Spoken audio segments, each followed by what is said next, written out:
अस्सलाम वालेकुम। Welcome to the Zoom Knowledge channel.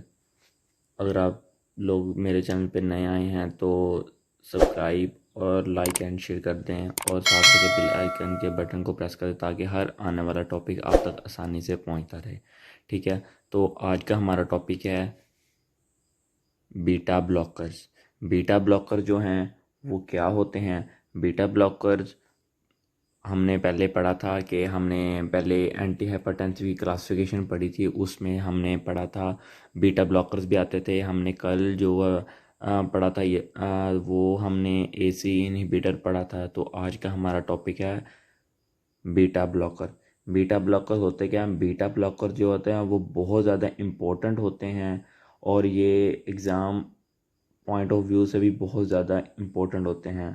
Generally तौर पर ये आम हालत में कार्डियक डिजीज़ को कंट्रोल करते हैं। किसको कंट्रोल करते हैं? यानी कि आम हालत में कार्डियक डिजीज़ को कंट्रोल करते हैं। और जो मतलब कि कार्डियक के पेशेंट होते हैं ये उनके लिए लाइफ सेविंग ड्रग भी कहलाती है। तो हम देखते हैं कि ये किस कैटेगरी में आते हैं। सबसे पहले हम ये देखते हैं कि ये किस कैटेगरी में आते हैं। बीटा ब्लॉकर जो होते हैं वो एंटी हाइपरटेंसिव की कैटेगरी में आते हैं। अगर आपने एंटी हाइपरटेंसिव की क्लासिफिकेशन पढ़ी है ना तो आपको पता होगा कि बीटा ब्लॉकर उसी में भी आते हैं जो ब्लड प्रेशर को कंट्रोल करते हैं। तो एंटी हाइपरटेंसिव के बाद ये एंटी एंजाइना की कैटेगरी में भी आते हैं। अब व्हाट इज़ एंजाइना, एक क्वेश्चन क्रिएट होता है यहाँ पे। What is angina? एंजाइना क्या होता है? एंजाइना ये होता है जब हमारे हार्ट को ब्लड की सप्लाई प्रॉपर नहीं मिलती। जब हमारे हार्ट को ब्लड की सप्लाई प्रॉपर नहीं मिलती तो जो हार्ट में कॉर्नरी आर्टरी होती हैं ना वो ब्लॉक हो जाती हैं। तो हार्ट के जो मसल है ना वो डैमेज होना शुरू हो जाते हैं जिसकी वजह से हमें चेस्ट पेन के अटैक आते हैं। इसको एंजाइना कहते हैं। अब एंजाइना समझ में आ गया ना? एंजाइना क्या होता है? अब हमारे हार्ट को या हमारे दिल को प्रॉपर जब ब्लड की सप्लाई नहीं मिलेगी तो उस हार्ट के अंदर जो कॉर्नरी आर्टरीज होती है ना वो डैमेज हो जाती हैं। जब वो ब्लॉक होती है, सॉरी डैमेज नहीं होती, ब्लॉक हो जाती हैं। जब वो ब्लॉक होती हैं तो हमारी जो हार्ट के मसल हैं ना वो डैमेज होना शुरू हो जाते हैं। जब वो डैमेज होना शुरू होते हैं तो हमें चेस्ट पेन के अटैक आते हैं। जब चेस्ट पेन के अटैक आते हैं तो उस कंडीशन को एंजाइना कहते हैं। और जो बीटा ब्लॉकर है इवनली ये एंटी एरिथमिक में भी यूज़ होता है। तो हम कह सकते हैं कि बीटा ब्लॉकर जो वो हार्ट के लिए भी बहुत इम्पोर्टेंट है। तो आगे नेक्स्ट स्टार्ट करते हैं कि बीटा ब्लॉकर्स। तो बीटा सबसे पहले इसका इंट्रो स्टार्ट करते हैं। अब हम इसमें इंट्रो में देखते हैं।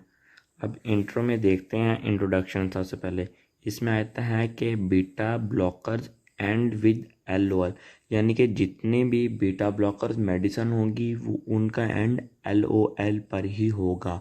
यानी कि जब मेडिसिन के एंड में LOL आएगा तो हम मतलब कि फ़ौरन ही समझ जाएंगे कि ये जो है ना ये बीटा ब्लॉकर वाली मेडिसिन है।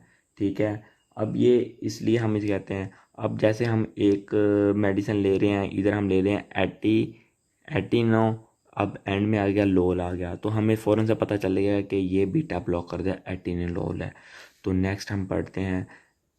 नेक्स्ट स्टेप है दे ब्लॉक सर्टन हार्मोन, यानी कि सर्टन हार्मोन ब्लॉक करते हैं। यानी कि बीटा ब्लॉकर जो है वो सर्टन हार्मोन को ब्लॉक करते हैं।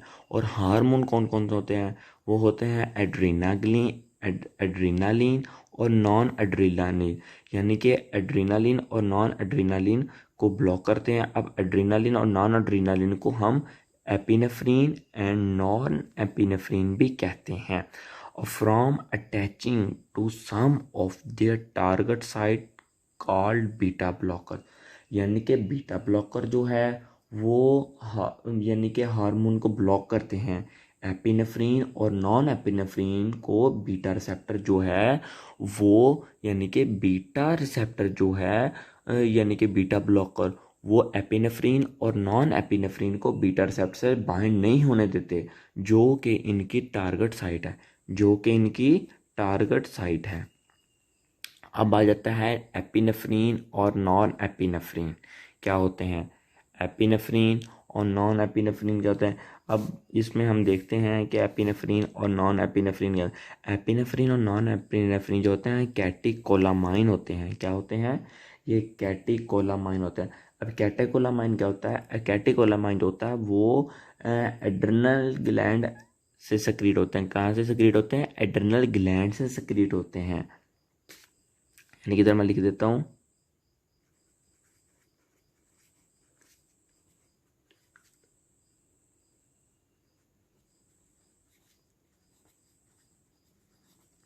एड्रेनल ग्लैंड के ऊपर एड्रेनल ग्लैंड से सक्रीट होते हैं। अब एड्रेनल ग्लैंड सक्रीट होता है। अब एड्रेनल ग्लैंड क्या होता है? अब एड्रेनल ग्लैंड जो होता है वो हमारी किडनी के ऊपर प्रेजेंट होते हैं। कहाँ पे प्रेजेंट होते हैं? किडनी के ऊपर, यानी कि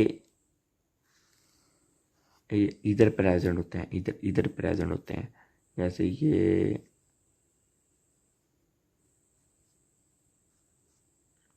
इधर प्रेजेंट होता है किडनी के ऊपर। ठीक हो गया। अ, ठीक है। अब इसलिए इसे हम एड्रेनालिन भी बोलते हैं। ठीक। और ये ह्यूज प्ले रोल करते हैं एसएनएस। एसएनएस क्या होता है? सिंपैथेटिक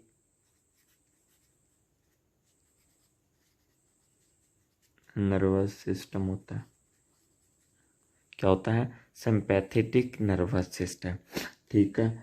अब ये इसमें आ जाता है सिंपैथेटिक नर्वस सिस्टम कब एक्टिवेट होता है? सिंपैथेटिक नर्वस सिस्टम तब एक्टिवेट होता है जब, ये हम नीचे पढ़ेंगे, फाइट और फ्लाइट रिस्पॉन्स। अब फाइट और फ्लाइट रिस्पॉन्स क्या होता है? जैसे मैं आपको एक बहुत सादा सी मिसाल देता हूँ आम किताबों में कि लड़ना या मरना, मतलब कि लड़ जाओ या मर जाओ। अब आप जंगल में हैं, सामने से शेर आ गया, तो आप क्या करेंगे? या लड़ेंगे या मरेंगे। तो ये सिर्फ समझाने के लिए था। अब सिंपैथिक नर्वस सिस्टम कब एक्टिवेट होता है? सिंपैथिक नर्वस सिस्टम कब ये तब एक्टिवेट होता है, क्या होता है जब एक्टिवेट होता है? Increase heart rate. क्या होता है? इंक्रीज हार्ट रेट और ब्लड प्रेशर इंक्रीज हो जाता है। और इंक्रीज होता है कार्डियक कंट्रैक्टिलिटी। कार्डियक कंट्रैक्टिलिटी इंक्रीज हो जाती है। ठीक है। उसके बाद क्या होता है? ब्रोंचो डायलेशन हो जाती है। क्या हो जाती है? ब्रोंचो डायलेशन होती है। यानी कि ब्रोंचो डायलेशन क्या होती है? लंग में जो ब्रोंक्यूल होते हैं ना, इनको डायलेट करता है, तब भी ऑक्सीजन ज़्यादा जाएगी ना हार्ट को। जब लंग में जो ब्रोंक्यूल है उनको मतलब कि डायलेट करेगा, तब भी ऑक्सीजन ज़्यादा जाएगी ना।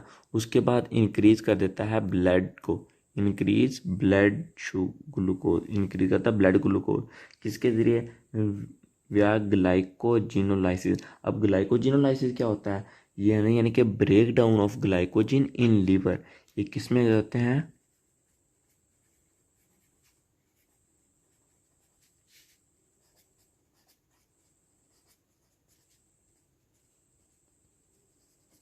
लीवर में इसकी ग्लाइकोजिन होती है। उसके बाद अब क्या आता है? यानी कि फाइट और फ्लाइट रिस्पॉन्स, यानी कि जब हम फाइट और फ्लाइट रिस्पॉन्स के लिए एनर्जी जाएगी तब भी तो ये वर्क करेगा ना। अब इसके बाद हम पढ़ते हैं, इसका नेक्स्ट आ जाता है स्टेप इसका, मैकेनिज्म ऑफ एक्शन। तो मैकेनिज्म ऑफ एक्शन हम पढ़ते हैं। क्या पढ़ते हैं? Mechanism of action. अब मैकेनिज्म ऑफ एक्शन में हमने शुरू में बात की थी कि ये क्या करते हैं? सर्टेन हार्मोन को ब्लॉक कर देते हैं। नॉर यानी कि adrenaline, non adrenaline, epinephrine and norepinephrine from attaching to some of their target site called beta blocker. तो यहाँ पे भी यही बात आती है कि ये देखें ना, beta blockers block certain hormone, यानी कि वही सर्टन हार्मोन है जो हमने पहले ऊपर पढ़े हैं। ठीक है। उसके बाद blocking beta receptor will block adrenaline system and system response. अब मैं आपको बताता हूँ, इधर मैं मतलब कि आपको बना देता हूँ, इधर बना देता हूँ।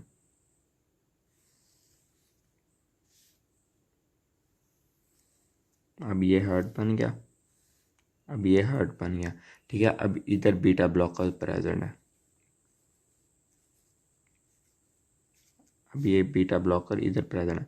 अब इधर जो है ना एपिनेफ्रीन, एपिनेफ्रीन नॉर एपिनेफ्रीन इधर आकर बाइंड कर गए, ठीक है, इधर आकर बाइंड करके अब ये एक बीटा ब्लॉकर है, बीटा ब्लॉकर, अब ये भी इधर आकर बाइंड कर गया। अब जैसे ही बीटा ब्लॉकर इधर आकर बाइंड करेगा, अब ये जगह तो होगी फुल, अब इसके निकलने की जगह नहीं बची। यानी कि जब बीटा ब्लॉकर एपिनेफ्रीन और नॉन एपिनेफ्रीन को ब्लॉक कर देगा तो सिंपैथेटिक नर्वस सिस्टम जो है वो भी खुद ब खुद क्या हो जाएगा, ब्लॉक हो जाएगा। जब सिंपैथेटिक नर्वस सिस्टम ब्लॉक हो जाएगा तो उसके नतीजे में क्या होगा, उसके नतीजे में होगा कि it means slow heart rate हो जाएगी। यानी क्या होगा, स्लो हार्ट रेट हो जाएगी। यानी कि हमने ऊपर पढ़ा कि जब हम फ्लाइट और फ्लाइट रिस्पॉन्स देंगे, यानी कि सिंपैथेटिक नर्वस सिस्टम कब एक्टिवेट होता है, जब इंक्रीज होती है हार्ट रेट। अब जब हमने यानी कि बीटा ब्लॉकर जब सिंपैथेटिक नर्वस सिस्टम ही ब्लॉक हो गया, यानी कि सिंपैथेटिक नर्वस सिस्टम ही ब्लॉक हमने कर दिया, तो स्लो क्या हो जाएगी, हार्ट रेट हो जाती है। इधर था इंक्रीज कार्डिक कॉन्ट्रैक्टिलिटी इंक्रीज हो जाती है, इधर डिक्रीज हो जाती है। अब उसके बाद आ जाता है it beat with less force oxygen lowering blood pressure, यानी कि ऑक्सीजन जो है वो भी लो हो जाती है।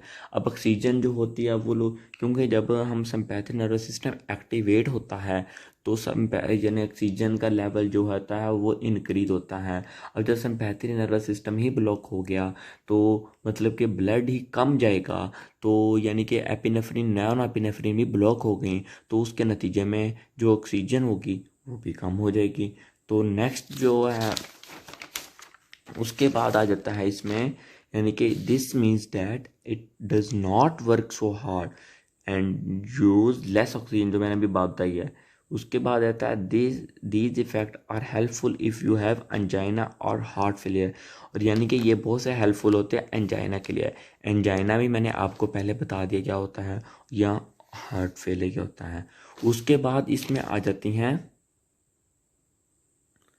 अब उसके बाद आ जाता है टाइप्स। अब टाइप्स इसकी क्या है, टाइप्स इसकी बीटा ब्लॉकर की तरह रहते हैं। टाइप्स आ जाती हैं 3, beta 1 receptor, beta 2 receptor, beta 3 receptor.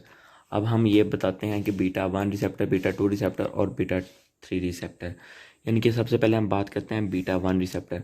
अब बीटा 1 रिसेप्टर क्या होता है, अब बीटा 1 रिसेप्टर जो होता है वो found in the heart, mainly in cardiac myocytes and cardiac nodal tissue.